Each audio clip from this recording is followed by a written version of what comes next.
تاریخ کے جھروکوں سے میں آپ کے سامنے بات رکھ رہا ہوں۔ موسیٰ علیہ السلام کے زمانے کے بعد پھر یہ لڑائیاں حق اور باطل کی چلتی رہی ہیں۔ وہ زمانہ بھی آیا جب مکہ مکرمہ میں حضرت عبد المطلب خانہ کعبہ کے متولی تھے، خانہ کعبہ کے وہ ذمہ دار تھے۔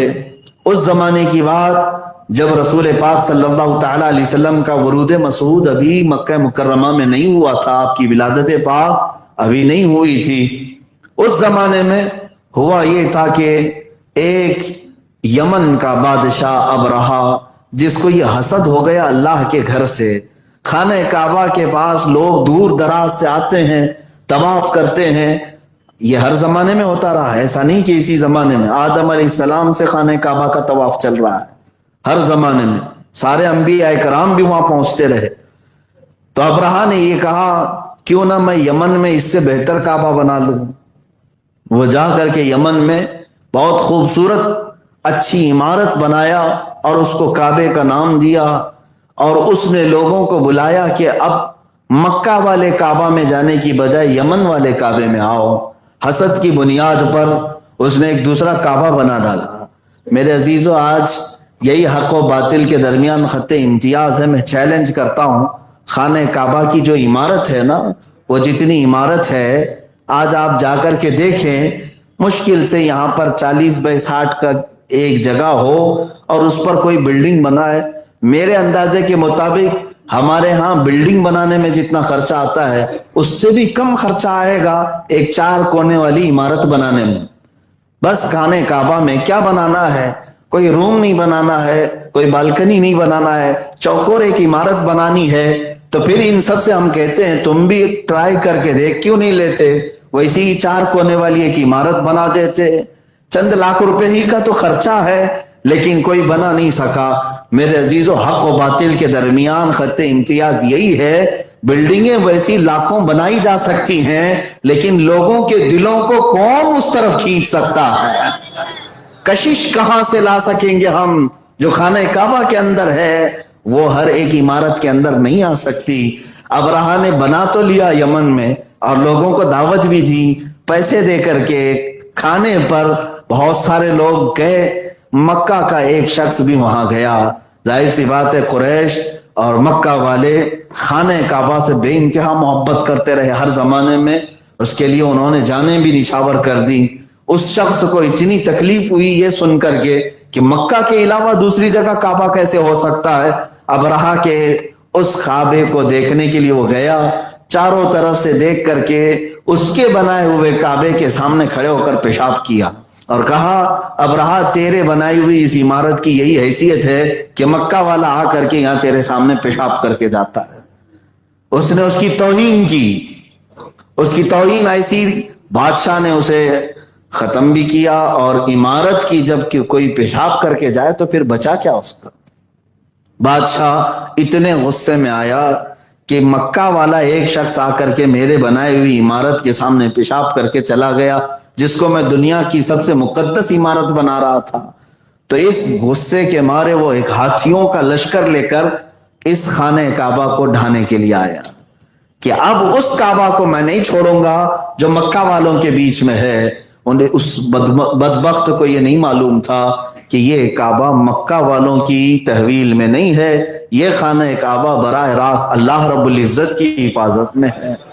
وہ آیا تو صحیح، بہت بڑے ہاتھیوں کا لشکر لے کر کے آیا۔ مینا کی سرزمین کے پاس اس نے پڑاؤ ڈالا، وہاں سے پلاننگ کرتے ہوئے پہلے پورے مکہ کے جو بڑے بڑے لوگ تھے ان کا مال لوٹ لیا۔ ظلم کے ذریعے سے پہلے مال لوٹا۔ ہر زمانے میں باطل قوتیں یہی کرتی ہیں، پہلے ان کو اکنومیکل پورے طور پر کنگال کر دیا جائے، ان کے پاس کوئی چیز نہ رہے لڑنے کی، انہیں بنیادی چیزوں سے معذور کر دیا جائے۔ سپر پاور نام سے آج جو ملک پہچانے جاتے ہیں پوری دنیا میں، چاہے وہ امریکہ ہو یا رشیا ہو، ان کے اندر بھی اتنی ہمت نہیں ہوتی کسی کے ہاں ڈائریکٹ جانے کی اور حملہ کرنے کی، بلکہ عراق جیسے چھوٹے ملک کو 10 سال تک پابندی لگاتے ہیں کہ یہاں پر کوئی بھی دوائیاں پہنچنی نہ پائیں، کوئی ان کو بنیادی ضرورتیں پہنچنے نہ پائیں۔ جب یہ پوری طرح سے نڈھال ہو جائے تب جا کر کے حملہ کرتے ہیں۔ یہ باطل جماعت کا ہر زمانے میں شیوا رہا ہے، ہر زمانے میں یہی ان کی یہ پالیسی رہی ہے کہ مارنے سے پہلے ان کو پوری طرح سے کنگال کر دیا جائے۔ آج جن ملکوں پر یہ بین لگاتے ہیں، پابندیاں لگاتے ہیں، آگے چل کر کے انہیں لڑنا ہوتا ہے کہ ان کو پوری طور پر خالی کر کے پھر ان سے لڑا جائے۔ ابرہہ نے یہی کیا، مکہ والے جتنے مالدار تھے سب کا مال لوٹا، بڑے بڑے لوگوں کو قید کر لیا، جو بولنے والے لوگ ہیں، جو ابھارنے والے لوگ ہیں، انہیں قید کر دیا کہ مکہ میں کوئی بھی کھڑا نہ ہو سکے اس کے مقابل میں۔ اس وقت حضرت عبد المطلب کے بھی 100 اونٹ اس نے قبضے میں لے لیے تھے۔ سارے لوگ پریشان تھے مکہ والے، اور ابرہہ کسی سے بات تک نہیں کرتا تھا۔ حضرت عبد المطلب پورے مکہ کے سرداروں میں تھے، خانہ کعبہ کے متولی تھے۔ آپ نے کسی طرح سے اس کے ہاں پہنچ کر کے یہ اجازت حاصل کر لی کہ مجھے ابرہہ سے بات کرنی ہے۔ ابرہہ نے پوچھا کہ کیا بات کرنا ہے؟ حضرت عبد المطلب چونکہ پورے مکہ کے سردار تھے، اس نے یہی سوچا کہ یہ آئے ہوں گے مجھ سے منت سماجت کریں گے کہ جنگ نہ کرو، خانہ کعبہ کو نہ ڈھاؤ۔ اس نے اجازت دی اپنے پاس آنے کی۔ حضرت عبد المطلب نہایت ہی اپنے عزت و وقار کے ساتھ حاضر ہوئے اور کہا، میں آپ کے پاس آیا ہوں، میرے 100 اونٹ جو تو نے قبضہ کیے ہیں وہ مجھے واپس کر دے۔ ابرہہ نے کہا کہ تجھ جیسے آدمی کو کون سردار بنایا ہے؟ مکہ کے اور خانہ کعبہ کا سردار تجھے بنایا؟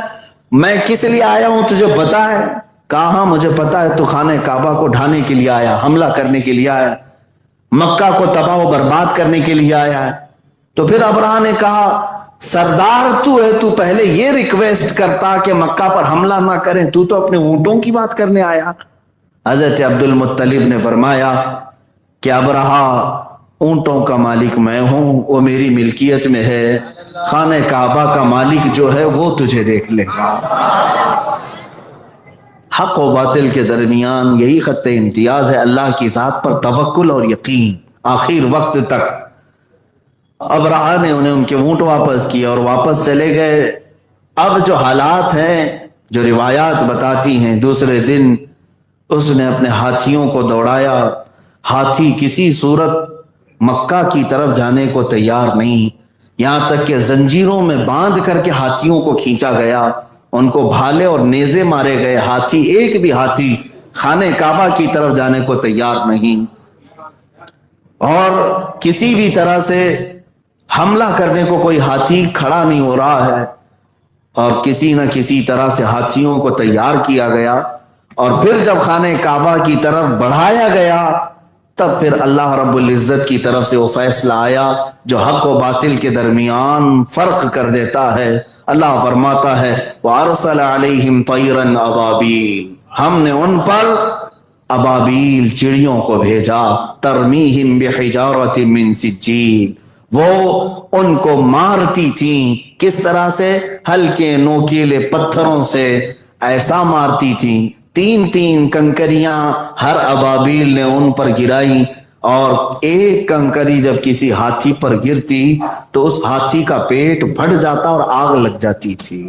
ان کنکریوں میں کیا طاقت تھی، کون سی قوت تھی، اور اس ابرہہ کی پوری فوج پر جہاں جہاں کنکریاں گری وہ اس طرح سے ہلاک ہوئے کہ قرآن کہتا ہے فَجَعَلَهُمْ كَعَصْفٍ مَأْكُولٍ، ان ابابیلوں نے انہیں کیا کر دیا؟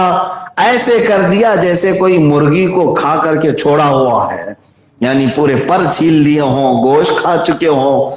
اس پوری فوج کا یہ حال تھا کہ ان کی ہاتھیوں کی ہڈیاں دکھنے لگ گئی اور ان کی کھوپڑیاں بکھر گئی۔ اللہ رب العزت نے چند ساعتوں میں اس پوری باطل جماعت کو تہس نہس فرمایا۔ یہ پورا سورہ الم تر کیف فعل ربک باصحاب الفیل، سورہ فیل پڑھیں آپ کو سمجھ میں آئے گا۔